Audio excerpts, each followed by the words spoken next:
وہ کٹ کٹ کر کے باہر گرنے لگی. آپ کی چھوٹی بہن مخدومہ زینب ثانیہ زہرا آ گئی.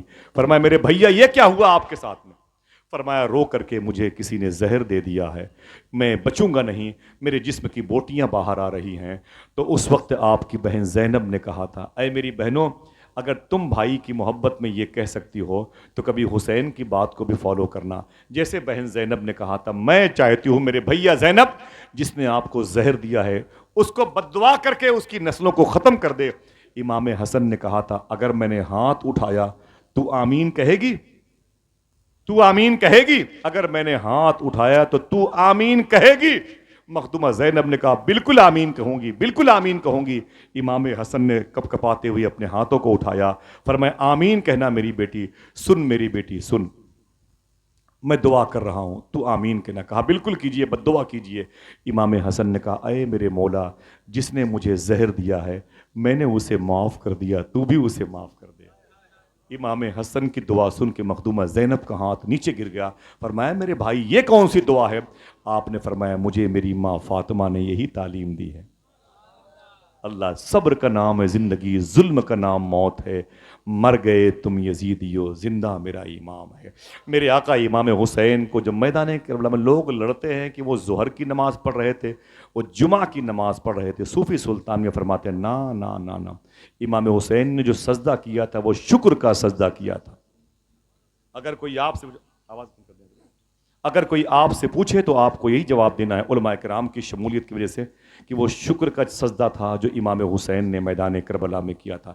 71 لاشیں امام حسین اپنے ہاتھوں میں اٹھاتے تھے, 3 باتیں کہتے تھے, اے میرے مولا اسے بھی قبول فرما, اب یہ بتا تیرا شکر ہے میرے مولا. تیسری بات کہتے, اب یہ بتا تو مجھ سے راضی ہے کہ نہیں راضی. ہر لاش کو اٹھاتے تھے امام حسین اور فرماتے تھے, اے میرے مولا تیرا شکر ہے, اسے بھی قبول فرما, اب یہ بتا تو مجھ سے راضی ہے کہ نہیں راضی. یا حسین کہنے کے لیے اگر تیار ہے تو جملہ سن لیں, جب امام حسین شہید ہوئے تو آواز اللہ کی بارگاہ سے, اے حسین اب تو بتا تو مجھ سے راضی ہے کہ نہیں راضی ہے. یہ درجہ محبوبیت کی منزل ہے, اس مچلنے کو درجہ محبوبیت کے قریب رکھا جاتا ہے. سرکار امام حسین کو میدان کربلا میں جب ظالم حرملہ نے قریب سے آ کے زخم پہنچایا, آپ زمین پر گرے. میں نے اس زمین کو دیکھی ہے, بہت بار بار دیکھی ہے, کلیجہ منہ کو آتا ہے جہاں امام حسین نے آخری سجدہ فرمایا تھا. معلوم ہے جب آپ کو حملہ کیا گیا آپ زمین پر پشت کے بل لیٹ گئے, ظالموں نے آپ کے سینے پہ چڑھ کر کے آپ کی گردن کاٹنی چاہیے نا, معلوم ہے. تو اس وقت شمر نے آپ کی مبارک گردن پہ چھری چلانا شروع کیا. شمر نے گردن مبارکہ پہ چھری چلانا شروع کیا تو قریب میں حرملہ بیٹھا ہوا تھا. سیدی سرکار نواب علی شاہ قاضی پور شریف میرے آقا ارشاد فرماتے ہیں, جیسے شمر نے امام حسین کی گردن پہ چھری چلانا شروع کیا نا, ویسے ہی قریب میں حرملہ تھا. اس نے کہا, اے شمر تو جس گردن پہ چھری چلا رہا ہے قیامت تک یہ گردن تو کاٹ نہیں سکتا ہے. اس نے کہا کیوں؟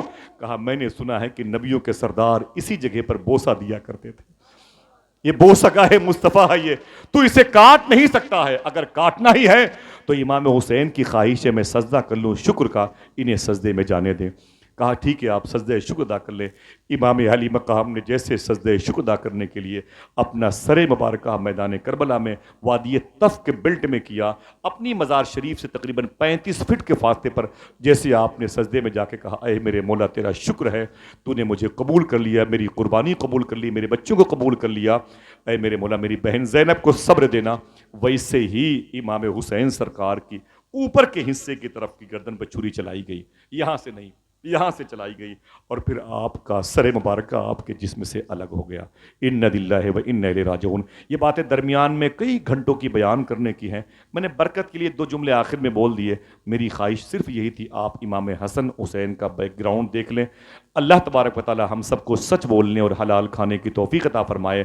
اپنے اپنے گھروں میں حسین کے نام پہ جھنڈے لگائیں, اپنے اپنے گھروں میں حسین کے نام کی نیاز کی نظر دلائیں اور اعلان کرتے رہیں, صبر کا نام ہے زندگی, ظلم کا نام موت ہے, اور مٹ گئے تم یزیدیو, زندہ میرا, ہاتھوں کو اٹھا کے بولو زندہ میرا, زندہ میرا.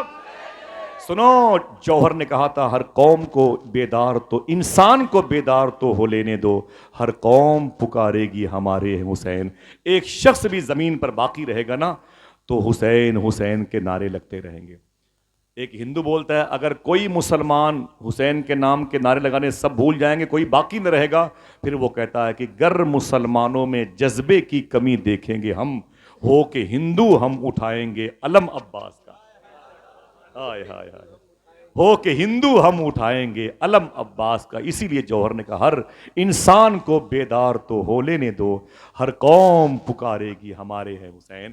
ذرا سب مجمع کے والے اپنے ہاتھوں کو اٹھا لیں، یا حسین کے نام کے لگائیں نعرے، یا حسین، یا حسین، یا حسین۔ اے حسین، تو نے خدا کا ذکر نیزے کی نوک پر کیا ہے، تیرا ذکر صبح قیامت تک ہوتا رہے گا، قیامت میں بھی ہوتا رہے گا، اور جنت میں بھی تیرے نام کی مجلس سجتی رہے گی۔ زمین و آسمان جب تک قائم ہے حسین زندہ باد کے نعرے لگتے رہیں گے انشاءاللہ۔ کہنے ابھی اس سے پہلے کوئی بات میری زبان سے شرع کے خلاف کبھی بھی نکلی ہو تو میں توبہ کرتا ہوں۔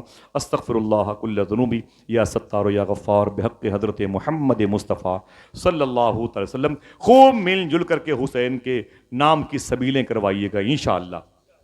انشاءاللہ بولے اپنے گھروں میں روز آنا، سبزی روٹی پر ہی صحیح امام حسین کے نام کی نیاز کی محفل کرائیے گا انشاءاللہ بولے، ٹھیک ہے۔ اپنے گھروں میں حسین کے نام کے جھنڈے لگائیں، میرا دل بڑا خوش ہوتا ہے جب زینو بھائی سفر کرتے کرتے سب علاقے غیر مسلموں کے معلوم ہوتے ہیں، لیکن کوئی چھوٹی سی جھوپڑی ہوتی ہے، اس کے دروازے پر ایک ہرا جھنڈا نظر آتا ہے، دل کہتا ہے کہ گردن جھکا دوں اس کے آگے۔ سبحان اللہ، اس کفرستان کے بیچ میں حسین کا دیوانہ کیسے مسکرا رہا ہے، مولا عباس کے نام کے نعرے لگا رہا ہے۔ اللہ میرے ان بچوں کی محبت کو سلامت رکھے، ان مبارک کوہ کو سلامت رکھے جس کی پروردہ یہ آوازیں ہیں جو حسین کے مبارک ماہ مکرم کے آنے سے پہلے اپنے دروازے پر حسین کے غم کی نشانی ایک علم محبت کی صورت میں سجاتے ہیں۔ اللہ آپ سب کو حسین کا عشق عطا فرمائے، اہل فلسطین پہ کرم فرمائے۔ دعا کریں، پھر ملاقات ہوگی انشاءاللہ۔ اجازت دیجیے، السلام علیکم ورحمۃ اللہ وبرکاتہ۔